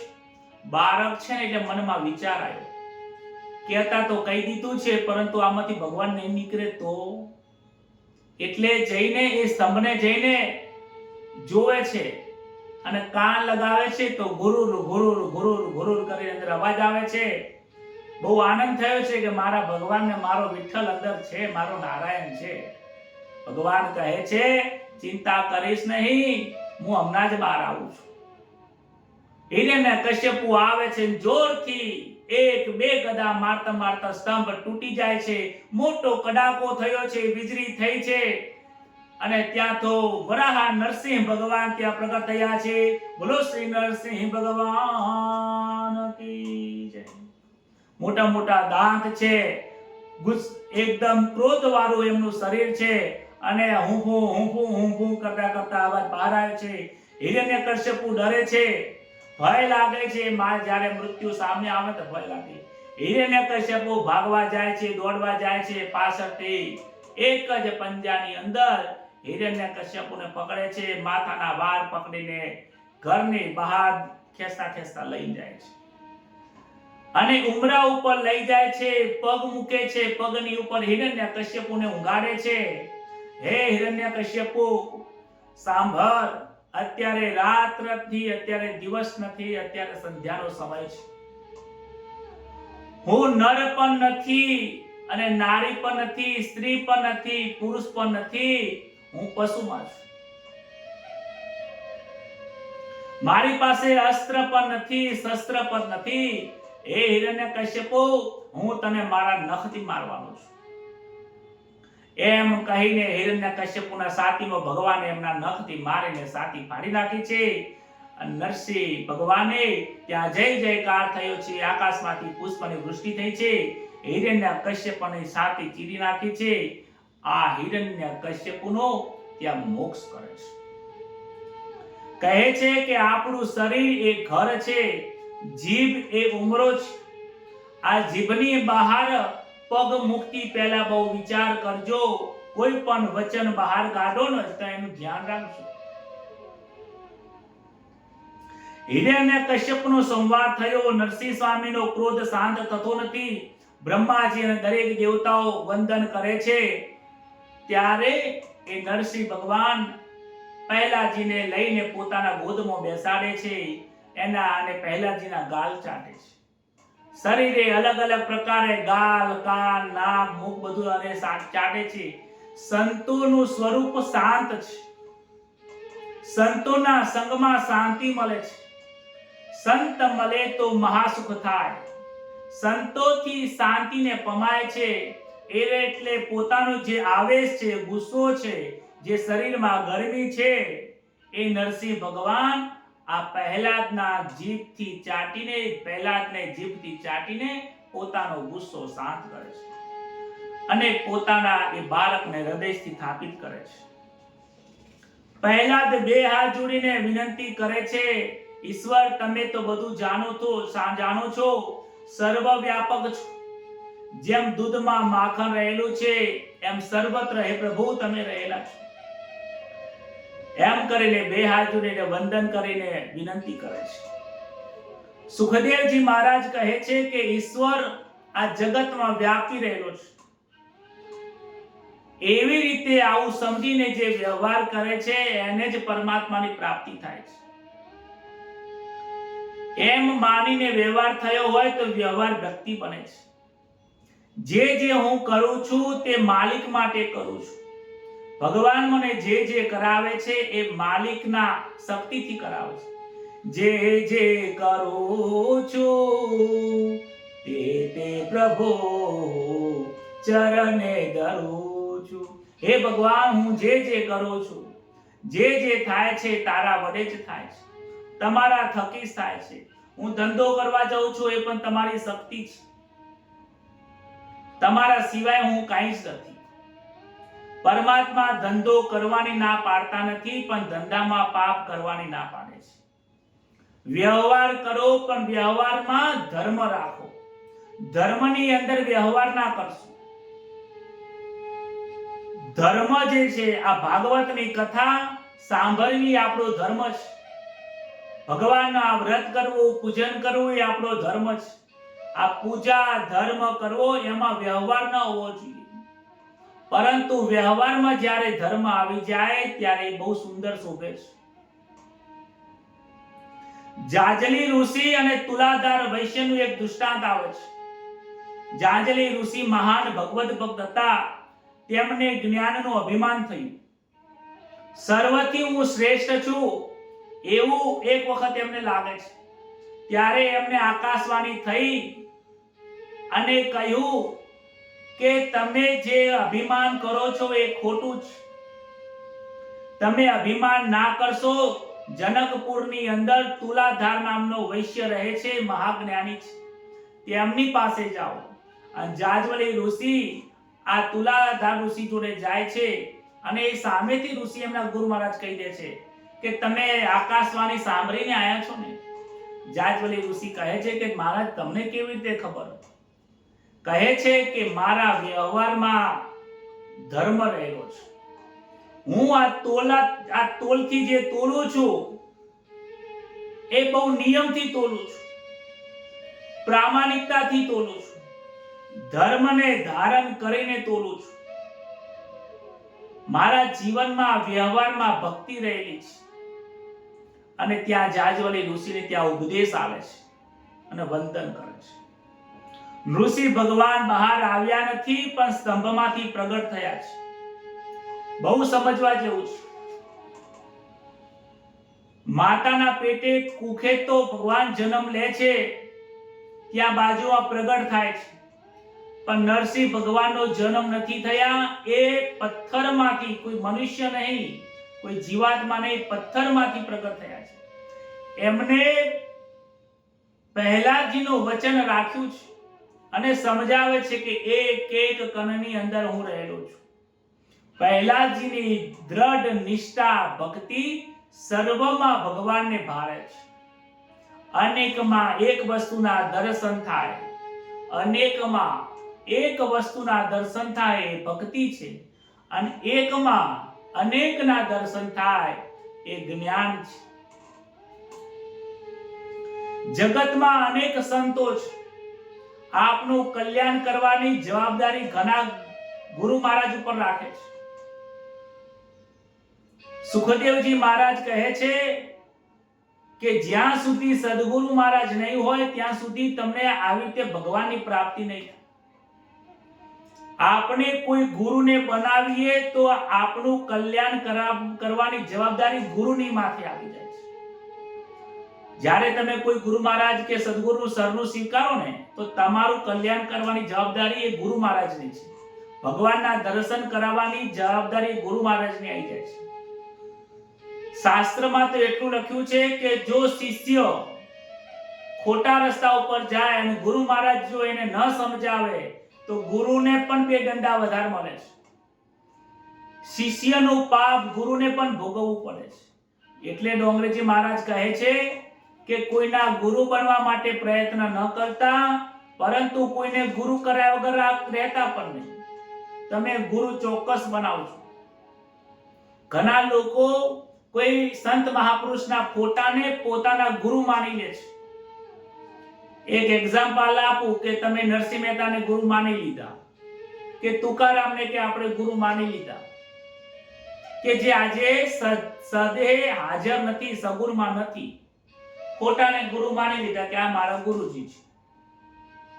તો તમને સાચું અને ખોટું એ ભેદ સમજાવશે કોણ? અને તમે કોઈ ખોટા ઉપર રસ્તા ઉપર ચાલશો, ખોટું કામ કરશો તો તમને કોઈ સમજાવવાનું છે. અને ન તમારા ખોટા અને પાપની કરવાની જવાબદારી કોણ લેશે? નરસિંહ મહેતા લેશે? તમે બાળકને સ્કૂલમાં મોકલીએ છીએ, બહુ સમજવા જેવી આ વાત છે. આપણે આપણા બાળકને કોઈ ટ્યુશન જોડે મોકલીએ ત્યારે આપણે ટ્યુશનના શિક્ષકને કહીએ છીએ કે મારા છોકરાને ગણિત આવડતું નથી, તમે બરાબર ભણાવજો, અને નહીં આવડે તો હું ફી નહીં આપું. ત્યારે શિક્ષક શું કહે છે? હા હા, કોઈ વાંધો નહીં, તમે ચિંતા ના કરો, આજથી આ બાળક મારો, તમે ત્યાં જોજો, અત્યારે પરીક્ષામાં નપાસ થાય છે, પણ મારા પાસે 6 મહિના ભણશે ને એટલે આ પાકો પોપટ થઈ જશે. પછી એ મારવો પડે, બોલાવવો પડે, લેસન કરાવવું પડે, સમજાવવું પડે, ગુરુની જવાબદારીમાં આવી જાય છે. અને 6 મહિના પછી જોઈએ તો એ બાળક ધીમે ધીમે ગણિતમાં પાકો થાય છે. એ શિક્ષકની જવાબદારીમાં આવી જાય છે, ગુરુની જવાબદારીમાં આવે છે. અને જો એ શિક્ષક ભણાવે છતાં એ બાળક નથી ભણતો અને કદાચ આ શિક્ષણ આપવામાં કોઈ કચાશ રહી જાય તો એ જ માતા પિતા એ શિક્ષકને બોલે છે કે તમે મારા બાળકને શું ભણાવ્યું. એવું ને એવું અહીંયા પણ છે. જો તમે ગુરુ વગર હોય અત્યાર સુધીમાં તો કોઈને સારા એવા ગુરુ મહારાજને જોઈને એમની શરણાગતિ સ્વીકારી લો, જેથી તમારા કામની, તમારા પાપની અને પુણ્યની કોઈ જવાબદારી લેશે. આ સત્ય કર્યું તું, આ ખોટું કર્યું તું. સરસ મજાનું એક ઉદાહરણ ભાગવતમાં આપેલું છે કે મહારાષ્ટ્રમાં સંતોની એક વખત મંડળી મળેલી અને મુક્તાબાઈ ને ગોરા કુંભાર ભક્તની મંડળી બનાવી હતી. અને મુક્તાબાઈએ કીધું કે હે ગોરા કુંભારજી, તમે બધા સંતોની પરીક્ષા કરો, કોણ કાચું કોણ પાકું. એમાં નામદેવજી પણ બેઠા હતા. નામદેવજી ભગવાનના મૂર્તિ, એમના ઘરે જે મૂર્તિ હતી, લાલાની વિઠ્ઠલની મૂર્તિ હતી, એમની સાથે બેસીને સાક્ષાત એ ભગવાનની સાથે વાતો કરતા હતા. તમે જેમ પિતા અને પુત્ર બેસીને ચર્ચા કરો, પતિ પત્ની શાંતિથી બેસીને ચર્ચા કરો ને, એવી રીતે નામદેવજી બાળપણથી, નાના હતા ત્યારથી એ ભગવાનની મૂર્તિ અને બંને જણ સામસામે વાતચીત કરતા હતા અને દરરોજ વાત કરતા. એટલે એમનામાં થોડું સૂક્ષ્મ અભિમાન હતું કે ભગવાન મારી સાથે વાતો કરે છે, એમને એમ કે હું ભક્તિ કરું છું. ગોરા કુંભારની જોડે જે માટલા ઘડવા માટે જે સાધન હોય છે, બધા સંતો ઉપર માથા ઉપર ટપલી મારે છે, હા કે આ પાકો છે. બીજા ઉપર મારે આ પાકો, મીરાબાઈ ઉપર માર્યો આ પાકો, નરસિંહ મહેતા ઉપર માર્યો આ પાકો. પણ જ્યારે નામદેવજીના માથા ઉપર मारे छे तारे कहे छे ये कच्चा घड़ा है, ये सब पक्का घड़ा है लेकिन ये कच्चा घड़ा है. नामदेवजी ने ત્યાં ખોટું લાગે છે, મને કાચો કીધો. પરંતુ નામદેવજી બોલતા નથી, પરંતુ મોઢું એમનું ફરી જાય છે. ત્યારે એમને એ દિવસે તો નહીં, પરંતુ ઘરે આયા, ઘરે આવીને પછી મૂર્તિમાં જે વિઠ્ઠલનાથ હતા એમને પ્રશ્ન પૂછ્યો કે હે વિઠ્ઠલ, આજે અમારા ત્યાં સંતોની સભા ભરાઈ અને એમાં મુક્તાજીએ કીધું કે દરેક સંતોની પરીક્ષા કરો, અને ગોરા કુંભાર એક માટલા ઘડવા વાળો માણસ, એને માટલાની ખબર પડે, સંતોને શું ખબર પડે, કોણ કેટલો મોટું છે. એમને કોઈ ભગવાન જોડે વાત તો કરેલી પણ નથી. અને હું તમારી જોડે રોજ વાતો કરું છું, તમે હું બોલાવું, તમે આપણે બંને જણા સાથે બેસીને સત્સંગ કરીએ છીએ. અને ગોરા કુંભારે મને એવું કીધું કે એ કચ્ચા ઘડા હે. વિઠ્ઠલજી કહે છે કે તને આવું કોને કીધું? કે ગોરા કુંભાર અને મુક્તાબાઈ કહેતા હતા. જો મુક્તાબાઈ અને ગોરા કુંભાર જો તને કચ્ચા ઘડા કહે તો હું પાકો ઘડો કહેવા હું કોણ છું? કારણ કે સંતોની પારખ બરાબર હોય છે, ક્યાં તારી ભૂલ થાય છે. ત્યારે કહે છે કે હે નામદેવ, એ બધાને સર્વમાં એક ઈશ્વર દેખાય છે, પણ તને સર્વમાં ઈશ્વર દેખાતા નથી, તને અદ્વૈત ના દર્શન નથી. માટે તમે એક કામ કરો, તમે વિસોબા નામના એક સદગુરુ છે, એક સંત છે, એક ગામનું નામ આપે છે, ત્યાં તમે જાઓ અને એમને સદગુરુ બનાવો. વિઠ્ઠલ ભગવાને કહ્યું એટલે એ વિસોબા જોડે જાય છે. એમને તો ખબર પડી ગઈ, વિસોબા ખેચર કરીને એક મહાન સંત થઈ ગયા. એમને ખબર પડી ગઈ કે મારી પાસે કોક શિષ્ય આવે છે. હવે એને સમજાઈશ તો સમજશે નહીં, પણ એને એની ભાષામાં મારે જ્ઞાન આપવું પડશે. એટલે એમના ગામની અંદર શિવલિંગ શિવ મંદિર હતું. શિવ મંદિરમાં જઈને એ શિવલિંગ ઉપર પગ મૂકીને વિસોબા ખેચરજી જે છે એ શિવલિંગના ઉપર પગ મૂકીને સૂઈ રહ્યા છે. અને એટલામાં આ નામદેવજી આવે છે અને આ દ્રશ્ય જોયું. નામદેવજીએ જોયું કે જુઓ ને, આમને એટલી પણ ખબર પડતી નથી, ઈશ્વરના ઉપર પગ ના મુકાય, શિવલિંગ છે એના પર દૂધ, દહીં, મધ એના ઉપર અભિષેક કરવાનો હોય, આ શિવલિંગ ઉપર ભગવાન ઉપર પગ મૂકી બેઠા છે. આ તો કોઈ રીત છે ભગવાનની, આ તો ભગવાનની પૂજા કરવાની રીત છે. એટલે કહે છે કે મહારાજ જરા તમે શિવલિંગ ઉપરથી પગ લઈ લો, આ અસભ્ય છે, આ શોભતું નથી, આ પાપ છે. ત્યારે વિસોબાજી કહે છે કે હે નામદેવ, તમને જ્યાં શિવલિંગ ના દેખાય ત્યાં મારું પગ મૂકી દો. એટલે નામદેવજી અંદર આવે છે અને બંને પગ પકડીને જે બાજુ મૂકવા જાય છે ત્યાં શિવલિંગ પ્રગટ થઈ ગયું. અરે કે આ શું? પાછા બીજા પગ બીજી બાજુ મૂકવા જાય છે તો ત્યાં શિવલિંગ પ્રગટ થઈ ગયું. જ્યાં જ્યાં મૂકવા જાય એ જગ્યાએ શિવલિંગ ઊભા થાય.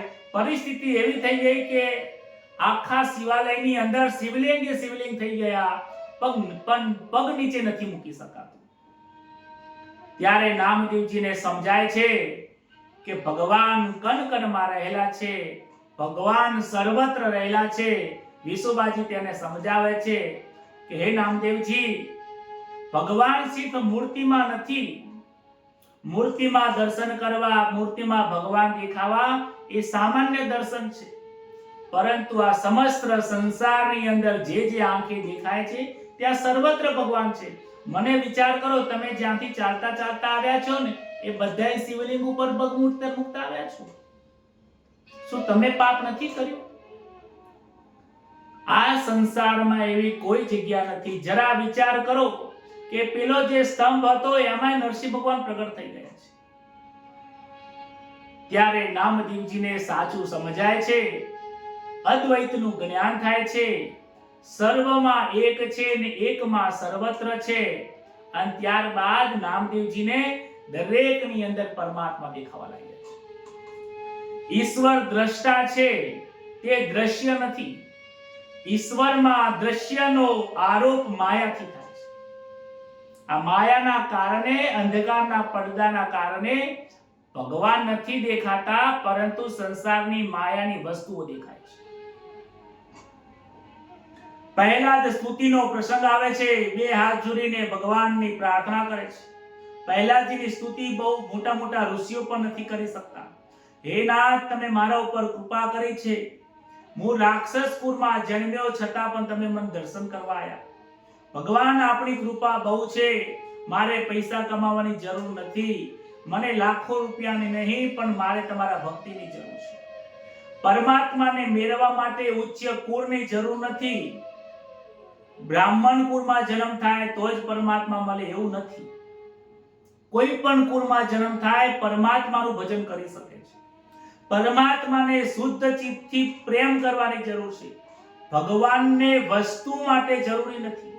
વસ્તુ હોય તો ચોક્કસથી ધરાવો તમે ભગવાનને, પણ જો વસ્તુ ના હોય તો ફૂલ, ને ફૂલ ના હોય તમારા મનના ભાવથી તમે ભગવાનને પૂજા કરો.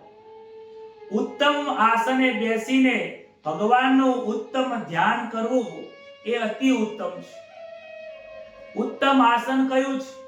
તો પ્રેમ રૂપી ભગવાનને ઉત્તમ આસન આપવું. પ્રેમની આસન ઉપર બેસીને પ્રેમ સ્વરૂપ પરમાત્માને પ્રેમથી પૂજા કરવી. પ્રેમ વિશે નહીં પીડા રે, પીડા તો પાખંડ મારે જી. પ્રેમમાં પીડા નથી હોતી, દુઃખ હોતું નથી, અને જ્યાં દુઃખ હોય છે ત્યાં પ્રેમ હોતો નથી. ઈશ્વરને કોઈ વસ્તુની જરૂર નથી. ઈશ્વર તો ખુદ ચમત્કારિક છે. કહે છે કે ફૂલમાં સુગંધ છે, એને ગમે તેટલી વખત તમે સૂંઘો અને ફૂલનું વજન કરો તો ફૂલનું વજન ઘટતું નથી. શું આ ચમત્કાર નથી? અરે આ આંખોથી તમે આખું સમસ્ત જગત જોઈ રહ્યા છો, શું એ ચમત્કાર નથી? અરે પુરુષના સ્ત્રીના આટલા રજમાંથી આવો પુરુષ પ્રગટ થઈ જાય છે, શું આ ચમત્કાર નથી? તમે જે ભોજન કરો છો એ પાચન ક્રિયામાંથી લોહી બની જાય છે, આખું શરીર જે ચાલી રહ્યું છે, શું આ ચમત્કાર નથી? રાત્રે સૂઈ જાઓ એ તમારા હાથમાં છે, પણ સવારમાં જગાડો એ પરમાત્મા તમને જગાડે છે, શું આ ચમત્કાર નથી? પરંતુ આ જીવાત્મા પરમાત્માના આ ચમત્કારોને નિહાળતો નથી. પરમાત્મા દેખાય છે છતાં પણ એને અનુભવી શકતો નથી. કહે છે મોરમાં અને પતંગિયામાં જે કલર છે એ કલર જોઈને વિચાર નથી આવતો કે આવા કલર કેવી રીતે પુરાયા હશે. અરે વિચાર કરો કે આખા દુનિયામાં 70% પાણી છે, સમુદ્ર છે. 70 જગ્યા ઉપર ત્યાં નમક થાય છે અને આખો સમુદ્ર ખારો છે, છતાં પણ એ ખારા સમુદ્રના કિનારા ઉપર નારિયેળમાં મીઠું પાણી આવે છે. વિચાર તો કરો કે આ મીઠું પાણી કેવી રીતે આવે છે. આ મનુષ્ય જન્મ જ એક એટલું કિંમતી વસ્તુ છે કે આ દેહ મળ્યો છે તો આ દેહથી જ પરમાત્માના દર્શન થશે. આ દેહ જે મળ્યો છે આ દેહને છોડશો નહીં. આ અતિશય કિંમતી છે. એક ગરીબ વ્યક્તિ હતો, એના ઘરની અંદર એક હીરો હતો. એ હીરા જેવો પથ્થર એને લાગતો હતો, પરંતુ એને ખબર નથી અને એને એના છોકરાને રમવા આલ્યો. રમતા રમતા ઊંચે ઉછાળે છે ત્યારે કોકના પગમાં પડી ગયો. ત્યાંથી ઝવેરી નીકળ્યો, એના હાથમાં આવ્યો. પથ્થર હાથમાં લીધો, જોયું કે આ તો હીરો છે. કહે છે કે આ કોનો છે? પેલો બાળક છે, કહે છે કે મારો છે. કે ક્યાંથી લાવ્યો? કે મારા પિતાજીએ આપ્યો. એના પિતાજીની જોડે જાય છે અને કહે છે કે હું તમને આ પથ્થરના 5 લાખ રૂપિયા આપું, આ પથ્થર મને આપી દો. કેમ? કે આ તો હીરો છે. અરે ઘરમાં હીરો છે છતાં પણ એમને ગરીબી ભોગવી છે.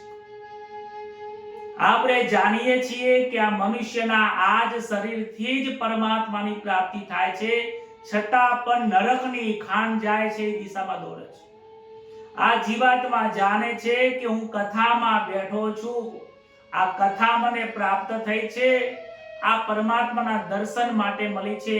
આ પર જે કથામાં આવીને બેસે છે ને એ એટલા બધા સુખી માણસ છે કે એમનો સંસારમાં જે દરિયામાં ડૂબતું નાવડું કિનારે આવીને આપણે અહીંયા બેઠા છે. બસ આ જેટલું ભાગવત છે અને અહીંયા બેઠો છું, આ 1 ફૂટનું જ વેતની દૂરી છે. આટલી જ દૂરી છે, આનાથી વધારે દૂરી નથી. ભાગવત અને આપણે દરિયો અને દરિયાના કિનારાની વચ્ચે એક જ વેતની દૂરી છે. આ 1 વેતની દૂરી છે. આ મનુષ્યનો અવતાર એવો છે. અને એમાંય ભાગવતની કથા બેઠા, એમાંય ઘરે બેઠા બેઠા મળી છે. એટલે ભગવાન ઘરે આવીને આપણને સમજાવે છે, this is your last chances. આ તમારો છેલ્લો ઉપાય છે. આ મનુષ્ય જન્મ હવે મળ્યો તો 84 લાખ યોનિમાં ફરીને આવશો ત્યારે વડ 800 1000 વર્ષો સુધી રહે છે. ખબર નહીં આપણે કેવા ઘોર કળિયુગમાં આવશું, કેવા નરકમાં પાછળથી આપણો જન્મ થશે. તો આ જે મળ્યું છે તો એને ભોગવી લો, પરમાત્માની પ્રાપ્તિ કરી લઈએ. આવું આ સુખદેવજી મહારાજ કહે છે કે તારી પાસે હવે 5 દિવસ 4 દિવસ ગયા છે, હવે 3 દિવસ રહ્યા છે. આ 3 દિવસમાં ભાગવતના ભગવાનમાં ડૂબકી મારી દે. હે પરીક્ષિત, મારી દે. સુખદેવજી પરીક્ષિતને નથી સમજાવતા, આ આપણને સમજાવે છે. આ કથા સાંભળીને જો આપણા હૃદયને વાગે નહીં તો સમજવાનું આ કથા કઠોર, આપણું હૃદય કઠોર હજુ પણ છે. ભાગવતની કથા સાંભળ્યા પછી જો આંખમાંથી હર્ષના આંસુ ન આવે તો સાંભળવાનું આપણું પથ્થર જેવું હજી પણ ઉદય છે. જ્યારે આંખમાંથી આંસુ આવે, દુઃખ થાય અને જીવનમાં પલટો કરવાની તૈયારી થાય ને ત્યારે જેમ બરફ ઓગળે છે ને પાણી આવે છે ને એવી રીતે આપણી આંખમાંથી પાણી આવે છે. ભગવાનની ભક્તિ એવી કરજો, ભગવાનની પૂજા અને સ્મરણ એવું કરજો કે એની અંદર હરખના આંસુ આવી જાય.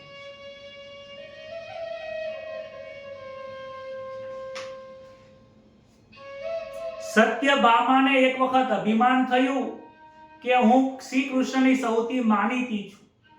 નારદજી આવી ચડ્યા અને નારદજી કહે છે કે નારદજીને કહે છે કે આ શ્રી કૃષ્ણ જેવા પતિ મને જન્મો જન્મ મળે એવું કરો કે તમને જન્મો જન્મ મળે એના માટે તમારે એક કામ કરવાનું, તમને જે વસ્તુ જન્મો જન્મ જોતી હોય એનું દાન કરી દો.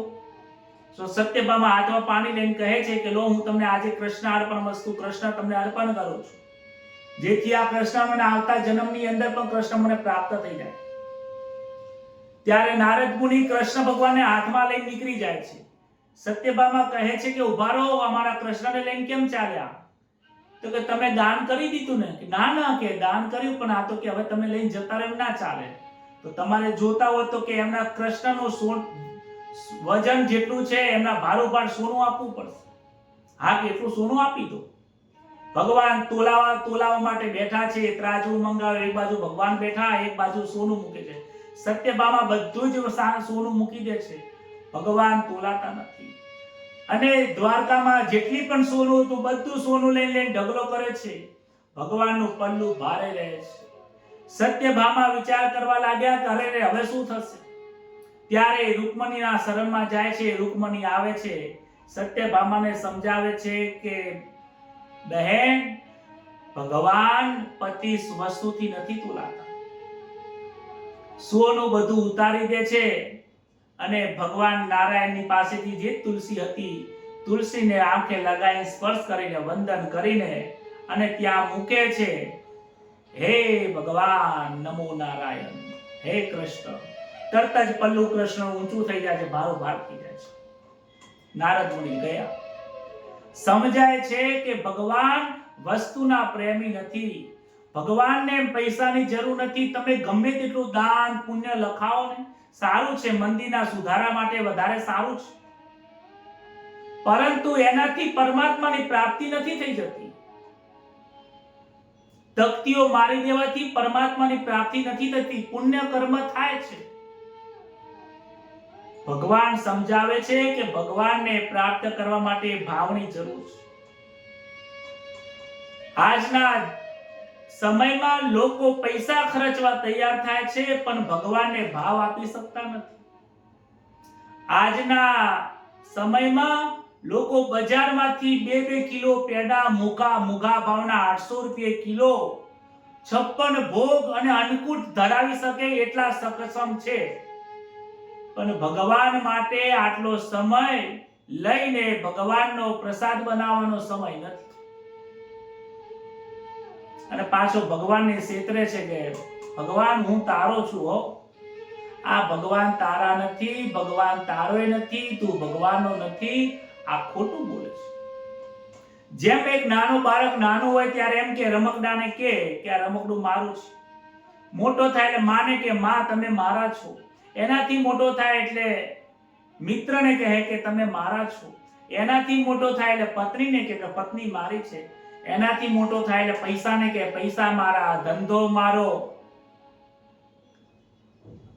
બધાને મારો મારો કરે, પણ સાચું સમજાતું નથી કે આ છે કોનો. અને છેવટે અંતકારે પાછો એકલો જતો રહે. કોઈને મારો મારો કીધો પણ કોઈને જોડે લઈને તો જતો નથી. સ્વાર્થના સંબંધો છે. ભગવાન સ્વાર્થથી નહીં, ભગવાન પ્રેમથી.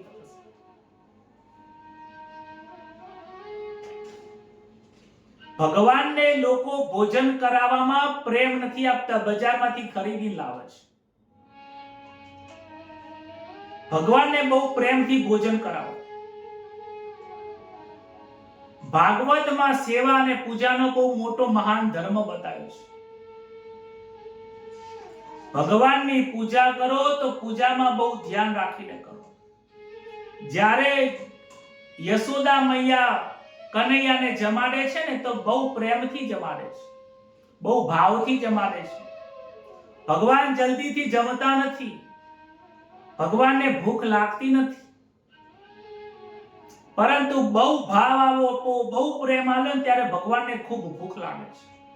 અને જ્યારે ભૂખ લાગે ત્યારે ભગવાન જોતા નથી કે આ એઠું છે કે એમાં તુલસીદાર પધરાયેલું છે કે કેટલું પવિત્ર છે. ભગવાનને ભૂખ લાગે ને તો તમારા ઘરમાં જાતે લઈને જમવા બેસી જાય. વિદુરજીની કથામાં આવ્યું હતું. કનૈયાને જમાડવા માટે એની પાછળ માખણ લઈને મૈયા યશોદાજી એની પાછળ પાછળ ફરે છે. ભગવાન થોડું મોઢું ભરે એટલે બીજા રૂમમાં જાય, ત્યાં થોડું મોઢું ભરે એટલે બહાર જતા રહે. માખણ જશોદા મૈયા ખવડાવતા ખવડાવતા ગામના ગાંધરે પહોંચી જાય છે, પરંતુ કહેતા નથી, હે લાલા તું એક બાજુ બેસીને ખા, મને દુઃખ થાય છે. ફરતા ફરતા ખવડાવવામાં મૈયાને પ્રેમ જાગે છે, આનંદ આવે છે.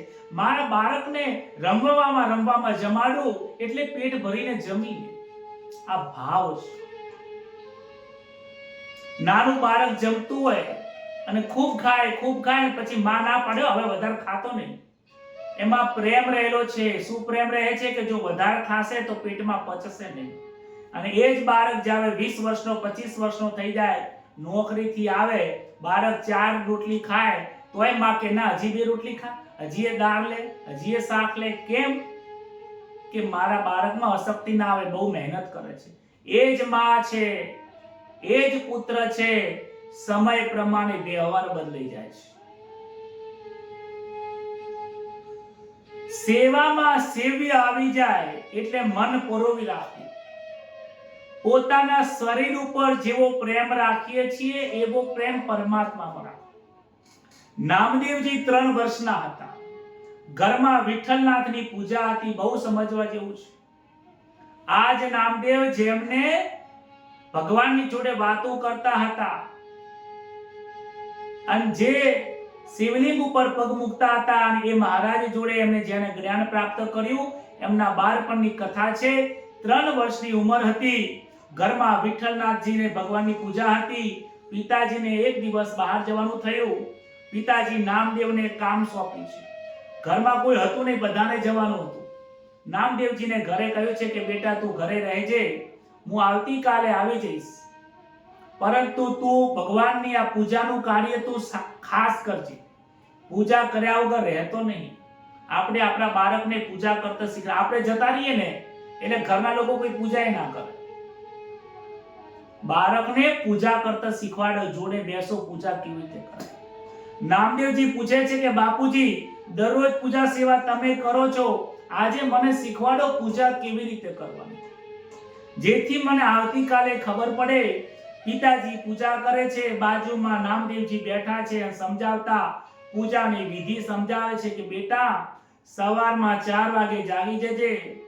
પિતાજી નામદેવને સવારમાં 4 વાગે જાગવાનું કહે છે.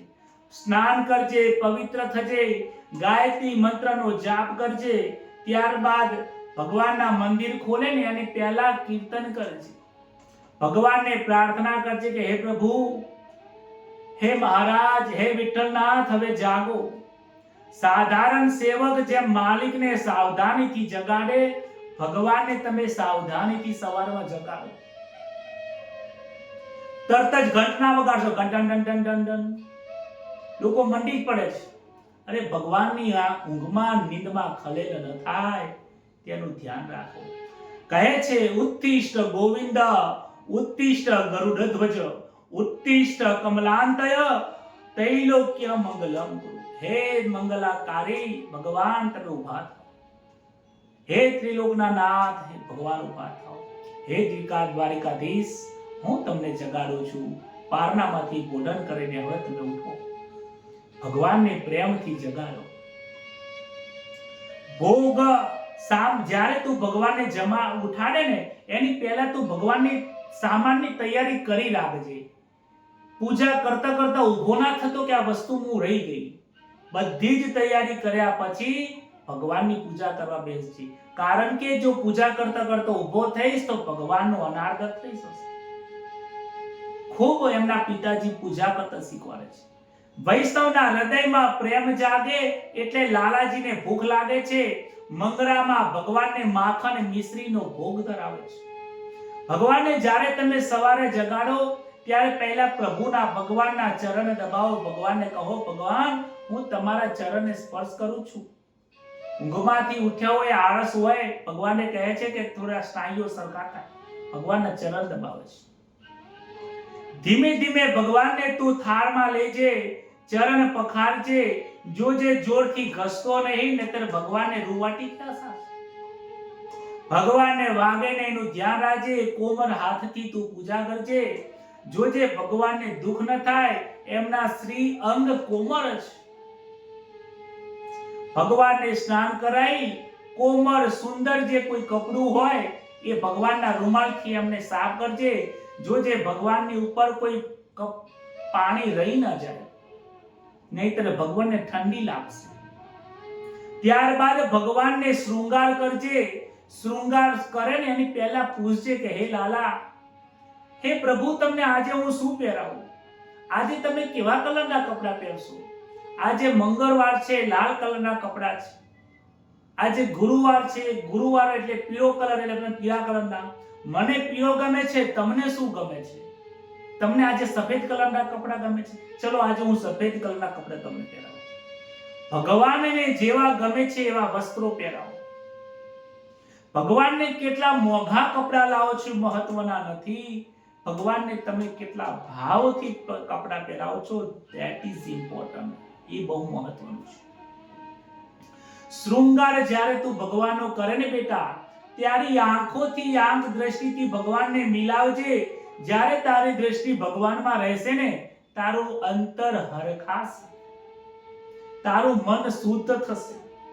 અરે મોટા મોટા યોગીઓના મન પણ જેનાથી સ્થિર થતા નથી, પરંતુ મારા લાલજીનો શૃંગાર કરતી વખતે જ્યારે ભગવાનની સામે આપણે જોઈએ ને, ત્યારે મન આપણું એનામાં લીન થઈ જાય છે, એમાં દ્રષ્ટિ બદલાય છે. ભગવાન જોડે દ્રષ્ટિ તું મિલાવીશ તો બ્રહ્મ દ્રષ્ટિ થશે. જગતની જોડે દ્રષ્ટિ મિલાવીશ તો વાસના રૂપી દ્રષ્ટિ થઈ જશે. જોજે ભગવાનનું સામું જોજે, બીજે દ્રષ્ટિ રાખતો નહીં બેટા. લાલજીને અનુકૂળ હોય એવો શૃંગાર કરજે, સેવા કરજે, પરંતુ એમને પૂછીને કરજે. અને સમયમાં તે પૂજા કરતા કરતા જગતને યાદ કરતો નહીં. ત્યારબાદ સુંદર શૃંગાર થઈ જાય ને, દીવો અને ધૂપ કરજે. ભગવાનને કહેજે કે ભગવાન, તમારામાં તો અંધારું નથી, મારા ઘટમાં અંધારું છે. આ દીવો તમે મારા હૃદયમાં પ્રજ્વલિત કરજો, જેથી મારા હૃદયમાં દીવો થાય, પ્રગટ થાય, હું તમને ત્યાં બિરાજમાન કરી શકું. આ ધૂપ કરું છું, તમારે સુગંધ નહીં. ભગવાન, તમે તો સુગંધીદાર છો જ, તમે તો સૌંદર્ય પ્રધાન છો, પણ મારું જીવન આવી રીતે તમારા જેમ સુંદર મહેકે, તમારી પૂજામાં સદાય મારું જીવન મહેકે, એના માટે આ સુંદર ધૂપ કરું છું. ત્યારબાદ ભગવાનને દૂધ મૂકજે અને ભગવાનને દૂધની કટોરીથી ભગવાનને જમાડશે. જોજે જમાડવામાં ઉતાવળ ના કરતો. વિઠ્ઠલજી ધીમે ધીમેથી જમે છે, ઉતાવળ કરતો નહીં. અને ત્યારબાદ સ્તુતિ પ્રાર્થના કરજે.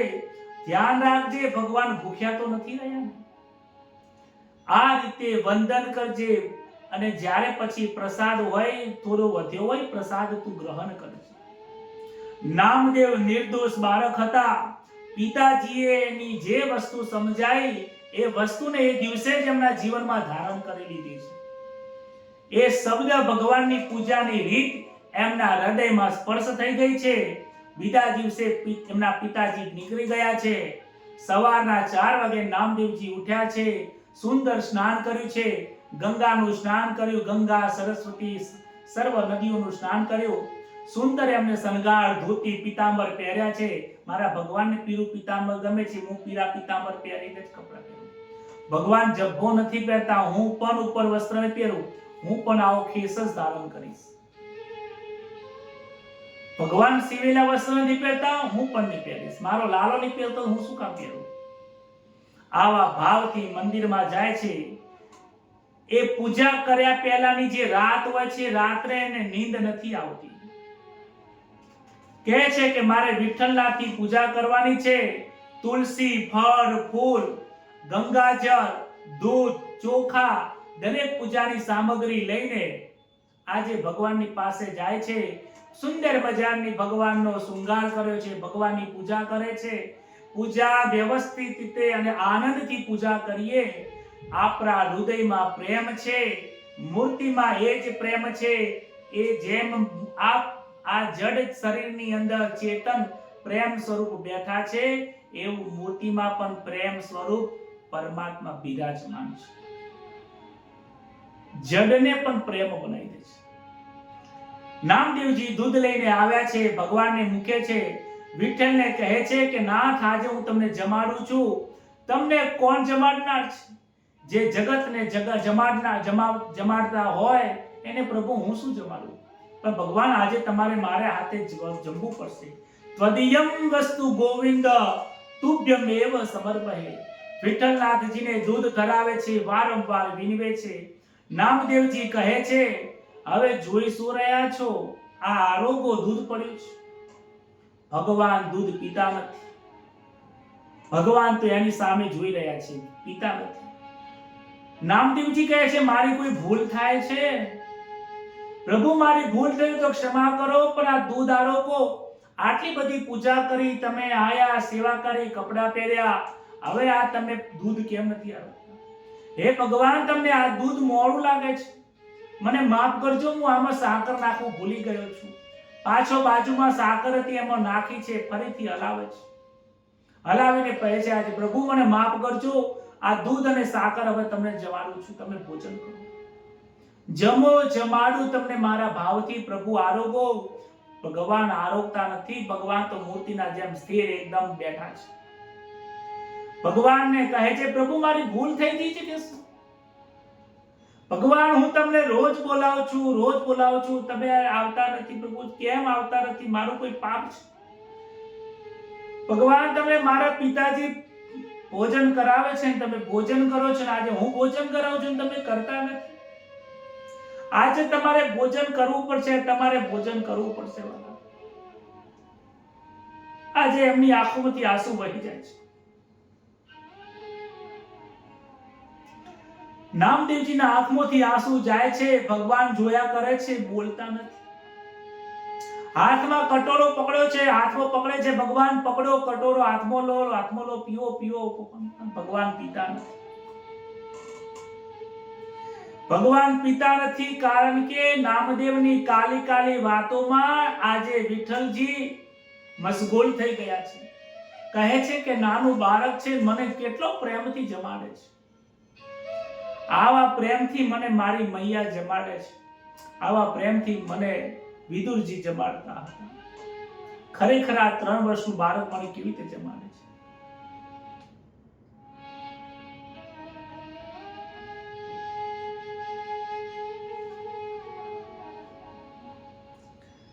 નામદેવ તો કહે છે કે બાળક હટવે છે. આજે બાળક હઠે ચડ્યો છે.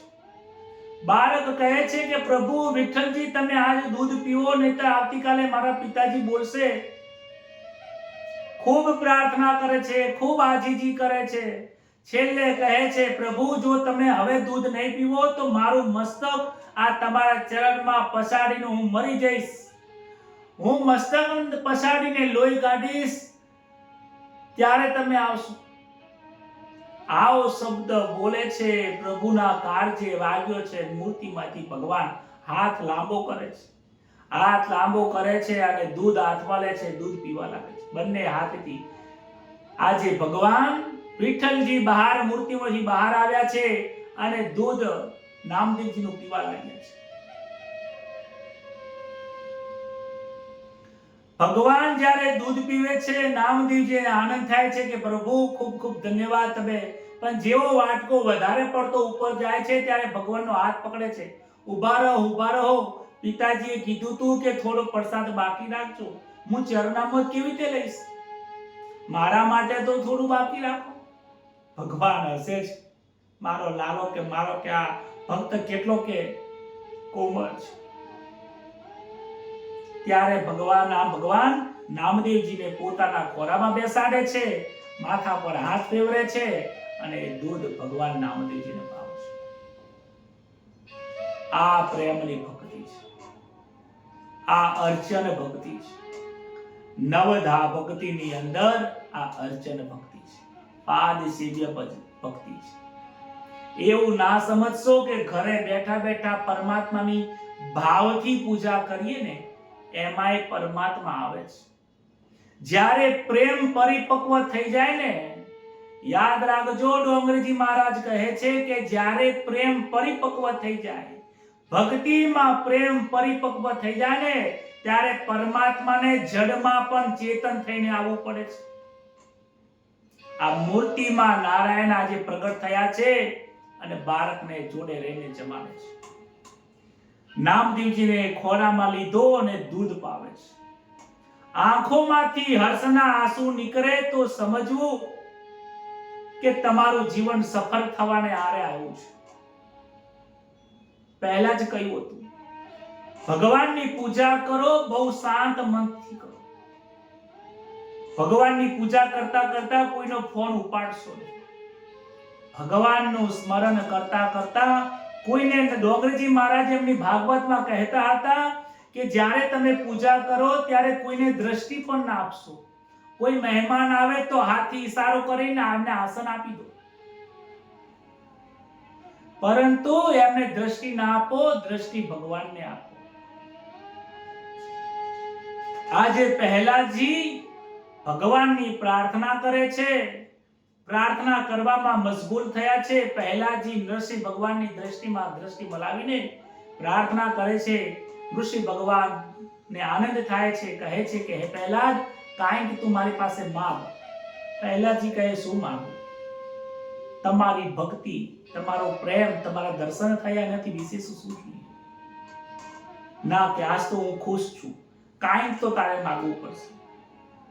હે નાથ, તમારે જો ખરેખર મને આપવાની ઈચ્છા હોય, ખરેખર મારી કોઈ ઈચ્છા નથી, આવી કોઈ મારી ઈચ્છા નથી, પણ છતાંય તમે કહો છો કે માંગ, એટલે માંગુ છું કે મારા પિતાજીએ તમારો ખૂબ અપરાધ કર્યો છે, તમારી ખૂબ નિંદા કરી છે. હું બે હાથ જોડીને વંદન કરીને કહું છું કે મારા પિતાજીને મોક્ષ થાય એવું કરજો, મારા પિતાજીનો અપરાધ દૂર થાય એવું કરજો. નરસિંહ ભગવાન હસે છે અને કહે છે, પુત્ર તું તારા માટે માંગ ને, પણ તારા પિતાજી માટે કેમ માંગે છે? નહીં કે મારા માટે કઈ નહીં. વૈષ્ણવ લોકો, સાચા સંતો પોતાના માટે નથી માંગતા, એ બીજાના માટે માંગે છે. નરસિંહ ભગવાન કહે છે કે હે પુત્ર, હે વત્સ, તારા પિતાજીનો ઉદ્ધાર તારા જન્મ થવાથી જ થઈ ગયો છે. જે કુળમાં સતપુત્રનો જન્મ થાય ને, એના 21 કુળ ઉતરી જાય છે. એટલે તો નરસિંહ મહેતાએ કહ્યું છે, કુરહી કો તેર તાર્યા રે, વૈષ્ણવ જન તો તેને જ કહીજે, વૈષ્ણવ જન તો તેને જ કહીએ, જે પીડ પરાઈ જાને રે, વૈષ્ણવ જન તો તેને. વૈષ્ણવના જન, વૈષ્ણવ એ ભગવાન વિષ્ણુના જન, ભગવાનના જે જન છે, જે સંતો છે, મહાપુરુષો છે, સાચા સંતો છે, એ ક્યારે ભગવાનની પાસે માંગતા નથી. એટલું જ માંગે છે કે સહુ જીવો સુખી થાય. કહે છે કે મારા પિતાજીના જે પાપ છે એમાંથી મુક્ત કરો. કહે છે કે સદપુત્રનો જન્મ થાય તો 71 કુળ તરી જાય છે, અને જો એક કુપુત્રનો જન્મ થાય તો પણ 71 કુળ બરબાદ કરી નાખે છે. આજકાલ લોકોને એવું થાય છે કે પુત્ર જન્મે તો સારું અને પુત્રીનો જન્મ થાય તો ન સારું. એટલે પુત્રનો જન્મ તો એક કુળ તારે છે, અને દીકરીનો જન્મ થયો હોય તો પોતાના પિતાનું કુળ તારે છે અને સાસરીનું કુળ પણ તારે છે.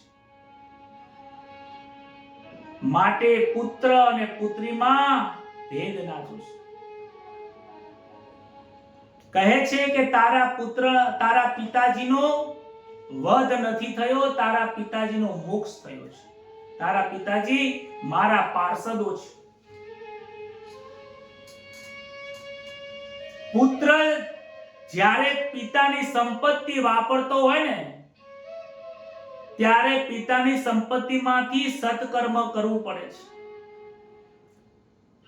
જે પુત્ર પિતાની સંપત્તિ વાપરે અને પિતાના પાછળ સત્કર્મમાં જો ન વાપરે તો એ પુત્ર નરકમાં જાય છે. પિતાએ સંપત્તિ કોના માટે બનાવી છે? પુત્રના માટે ભેગી કરી છે. આખી જિંદગી પોતે પિતા કોના માટે મહેનત કરે છે? પોતાના બાળક માટે મહેનત કરે છે. અને એ જ બાળકે આજે કહે છે કે મારા પિતાજીની સદગતિ થાય એવું વરદાન આપો. આજે આ કથાની અંદર પહેલાજીની ભક્તિના કારણે એમના પિતા મોક્ષ પદ પામ્યા છે. ગીતાજીમાં કહ્યું છે કે જીવ જ્યારે નિષ્કામ બને છે ને, ત્યારે જીવનો જીવ ભાવ નષ્ટ પામે છે. નિષ્કામ એટલે કોઈ પણ ફળની આશા છોડી દેવી. નરસિંહ ભગવાને આનો બોધ પહેલાજીને આપ્યો છે. પહેલાજ છેવટે કહે છે કે મારા પિતાજીની નિંદા કરતા, મારી નિંદા કરતા હતા, મારા પિતાની દુર્ગતિ ન થાય અને એમની સદગતિ થાય એવું માંગ્યું છે. આજે એમના પિતાની સદગતિ થઈ છે. અને નરસિંહ ભગવાન પણ કહે છે કે તું ચિંતા કરીશ નહીં, તું બહુ મોટો રાજા બનીશ. ધર્મને ધ્યાનમાં રાખીને ધર્મથી વ્યવહાર કરીને રાજ્ય કરજે. રાજ્ય પહેલાજીને આપે છે અને ભગવાન ત્યાંથી વિદાય લે છે. આજની આ કથા લોભને મારવાની કથા છે. આજની કથા વાસનાને મારવાની કથા છે. આજની કથા જે હતી એ પરમાત્માના દર્શન કરવાની હતી. પરમાત્મા એક છે, એ એકમાં સમસ્ત બ્રહ્માંડો રહેલા છે અને સમસ્ત બ્રહ્માંડની અંદર એક પરમાત્મા રહેલો છે. એકમાં અનેક, અનેકમાં એક, એવું આજનું આ જ્ઞાન આપણને આ ભાગવતમાંથી આપણે પ્રાપ્ત થયું છે. આવો આજની કથાને ભગવાનના શ્રી ચરણમાં મૂકીને ભગવાનનું નામ લઈએ. હરે રામ રામ રામ હરે હરે, હરે કૃષ્ણ કૃષ્ણ કૃષ્ણ હરે હરે, હરે રામ રામ રામ હરે હરે, હરે કૃષ્ણ કૃષ્ણ કૃષ્ણ હરે હરે, હરે રામ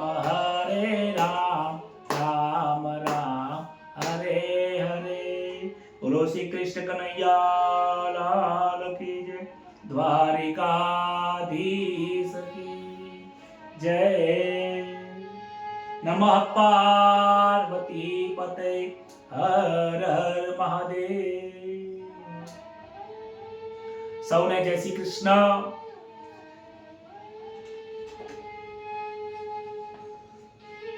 ખૂબ આનંદ કરો, ખૂબ ભગવાનનું ભજન કરો. જ્યારે જ્યારે આપણે ઘરમાં પૂજા સેવા કરીએ તો આ ભાગવતની અંદર જેવું કહ્યું છે સેવા પૂજાનો ધર્મ બતાવ્યો, નામદેવજીએ પૂજા કરી, જેવી અર્ચન ભક્તિ કરી એવી અર્ચન ભક્તિ આપણે આપણા જીવનમાં ઉતારીએ. મને આજની કથા કરીને ખૂબ આનંદ આવ્યો, હૃદય ભરાય છે. નામદેવજીને પૂજા કરેલી મને પણ આજે શીખ મળી છે કે હું પણ આજથી જ નામદેવજીના જેવી રીતે ભક્તિ કરી એવી ભક્તિ આપણે આપણા જીવનમાં ઉતારીએ. પથ્થરની મૂર્તિ નહીં સમજતા, સાક્ષાત મારો વિઠ્ઠલ બેઠો છે એવી ભાવના સાથે સૌને જય શ્રી કૃષ્ણ. આપણા વિચારો ગ્રુપમાં લખજો. રાધે રાધે સૌ લખે છે, જય શ્રી કૃષ્ણ સૌ લખે છે. એ લખો, પરંતુ તમારા વિચારને ઉદ્ગારો લખો. મને ખબર પડે કે આ હૃદય, આ કથા તમારા હૃદયમાં કેવું કામ કરી જાય છે. મને પણ આનંદ આવે. અને કદાચ એવું લાગે લખતો ન ફાવે તો તમે તમારા અવાજમાં વોઇસ કરીને મોકલો. મારો અવાજ તમે સાંભળી શકો છો. તમારો અવાજ મને પણ સાંભળવાની ઈચ્છા થાય ને. જો સામે કથા કરવા બેઠો હોત ને તો તમને કહો કે તમે ભજન બોલો, ફલાણા બેનને કહો, બીજા બેનને કહો તમે ભજન બોલો, તમારો વાણીનો મને લાભ મળો. પરંતુ આપણે વિડીયોના માધ્યમથી, યુટ્યુબના માધ્યમથી મળ્યા છીએ. સમય આવશે ત્યારે પ્રત્યક્ષ મળીશું, પ્રત્યક્ષ દર્શન કરીશું. પરંતુ મને પણ અંદરથી એવું થાય કે તમારા શબ્દોમાં તમે, અવાજમાં તમે રેકોર્ડિંગ કરીને મોકલો કથાનું. સૌને જય શ્રી કૃષ્ણ, શુભરાત્રી.